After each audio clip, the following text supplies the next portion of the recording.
हरे कृष्णा।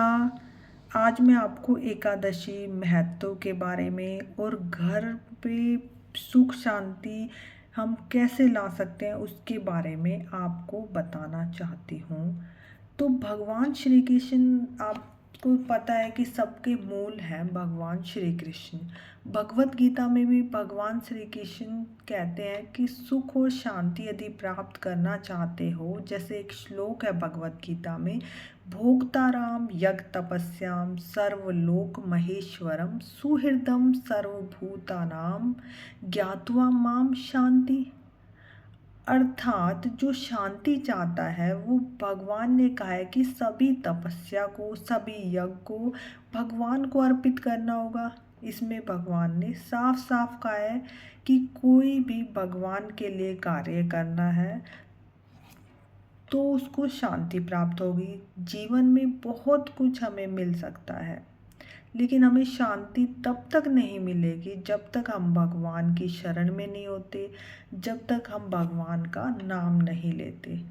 भगवान को ज़्यादा कुछ नहीं चाहिए। भगवान ने भगवत गीता में भी लिखा है कि पत्रम पुष्पम फलम तोयम, यानी भगवान को आप श्रद्धा से या भाव से एक पत्ता या एक फूल या थोड़ा सा जल भी अगर आप अर्पित करते हो तो भगवान उसमें संतुष्ट हो जाते हैं। लेकिन वो आपको भाव से अर्पण करना होगा। अर्थात भगवान कैसे हैं? भावग्राही हैं। आप कड़ी तपस्या करो तो उससे भगवान प्रसन्न नहीं होते। जैसे मैं आपको एक उदाहरण से समझाना चाहती हूँ कि मान लो 15 साल का लड़का है, वो भाग कर आपके पास आता है। वो कहता है कि मुझे 2 दिन से मैंने पानी नहीं पिया, मुझे पानी की बहुत तेज़ प्यास लगी है, कृपया मुझे पानी पिला दीजिए। तो आप बड़े भक्त आदमी हो, तो आप सोचोगे पानी नहीं, हम तो आपको घी पिला देते हैं, घी तो इतना महंगा आता है। पानी मांगा और घी दिया, तो क्या आपको लगता है कि वो उसकी तृप्ति घी पीने से हो जाएगी? नहीं ना। उसको पानी मांगा है तो पानी से ही उसकी तृप्ति होगी।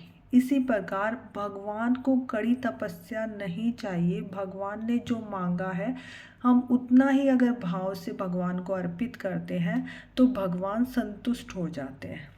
तो भगवान ने क्या चाहा है, अब आप पूछोगे। तो भगवान कहते हैं कि बस आपको तपस्या के नाम पर आपको महीने में 2 दिन एकादशी आती है, एक कृष्ण पक्ष और एक दूसरा शुक्ल पक्ष की एकादशी।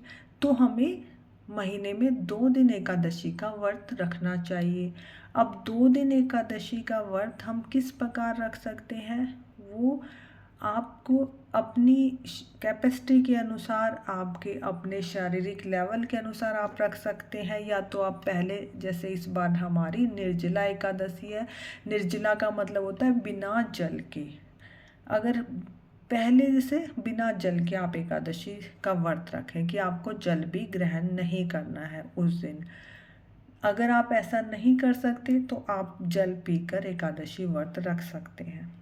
अगर आपको जल पीने से भी आपकी पूर्ति नहीं हो सकती तो आप फल खा सकते हैं। कुट्टू समक राइस, यानी कि अन्न नहीं खाना है। अन्न को छोड़कर आप जो फलहार प्रसाद है आप वो ले सकते हैं। इस तरीके से हम अगर एकादशी करते हैं महीने में 2 बार, तो ये हमारे शरीर के लिए भी साइंटिफिकली बहुत अच्छा होता है। तो आप कहेंगे कि भाई एकादशी के बारे में भगवान ने कहाँ लिखा है? तो आप देख सकते हैं गरुड़ पुराण में, स्कंद पुराण में, महाभारत में, हर पुराण में, हर वेद में एकादशी के विषय में लिखा गया है। अगर आप चाहें तो मैं आपको एकादशी की कहानी भी बता सकती हूँ। तो एकादशी की कहानी है कि सूर्यवंश में एक राजा हुए थे। उसके राज्य में बहुत सुंदर बगीचा था और बगीचे में सुंदर फूल लगे हुए थे। उसमें इतनी सुगंधित खुशबू आती थी, तो स्वर्ग की अप्सराएं वहाँ पर फूल लेने के लिए आती थी। तो राजा जो रुकमांग थे, वो रोज जब आते तो उनके फूल नहीं होते थे, वहाँ पर फूल टूटे होते थे। तो सोचता था राजा, मेरे फूल कौन ले जाता है? तब फिर माली से कहा कि आप देखो कि इन फूलों को कौन ले जाता है। तो एक दिन क्या हुआ, स्वर्ग से बहुत सारी अप्सराएं धरती के पर आई, बगीचे में फूल तोड़कर जाने लगी। तो उर्वशी नाम की जो अप्सरा थी, उसका जो साड़ी थी वो बैंगन के पौधे में फंस गई। तो बैंगन का जो पौधा होता है वो तमोगुणी होता है, उसके अंदर तमोगुण होता है। उस कारण से जब वो फंसी निकाली तो उसके सारे पुण्य खत्म हो गए। अब पुण्य क्षीणे पुण्य मृत्यु लोके, जब आपके पुण्य खत्म हो जाते हैं तो आपको स्वर्ग लोक से नीचे भेज दिया जाता है। तो उर्वशी के क्योंकि बैंगन के पौधे में अटकने से हम उसके सारे पुण्य खत्म हो गए, तो उर्वशी वहीं पर रह गई।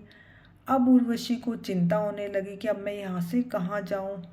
तब वहाँ पे जब राजा आए तो उसने अपनी सारी कहानी बताई। तब उसने कहा कि अगर आपके राज्य में कोई एकादशी व्रत रखता हो तो वो एकादशी मुझे अर्पित कर दे तो मैं स्वर्ग जा सकती हूँ। तब राजा ने पूरे राज्य में घोषणा कराई कि किसी ने कल एकादशी का व्रत रखा हो तो वो आए और यहाँ पे पुण्य को उर्वशी को दे दे, और उसके बदले में मैं उसे जितना धन चाहेंगे मैं दे दूंगा। पर उनके राज्य में तो किसी ने भी एकादशी व्रत नहीं रखी थी। तब उसने कहा किसी ने गलती से अन्न ना खाया हो तो आप ये देख लीजिए। तब उनको पता चला कि एक औरत जिसको उसके मालिक ने कुछ नहीं दिया उस दिन, इस कारण उसने कुछ नहीं खाया। तो उससे उर्वशी ने कहा कि वह संकल्प करके कल का जो उसने गलती से जो अन्न नहीं खाया वो फल मुझे प्रदान कर दे। तो उसने गलती से जो नहीं अन्न खाया, जब फल प्रदान जैसे ही किया तुरंत तुरंत उर्वशी स्वर्ग की ओर चली गई। इससे हमें यही पता चलता है कि जब अनजाने में भी हम अगर एकादशी वाले दिन अन्न ग्रहण नहीं करते तो उसका भी फल इतना होता है। तो फिर अगर जानबूझकर हम एकादशी रखें तो उसका फल कितना होगा। तो एकादशी हमें ज़रूर रखनी चाहिए। हरे कृष्णा। शिला प्रभुपाद की जय।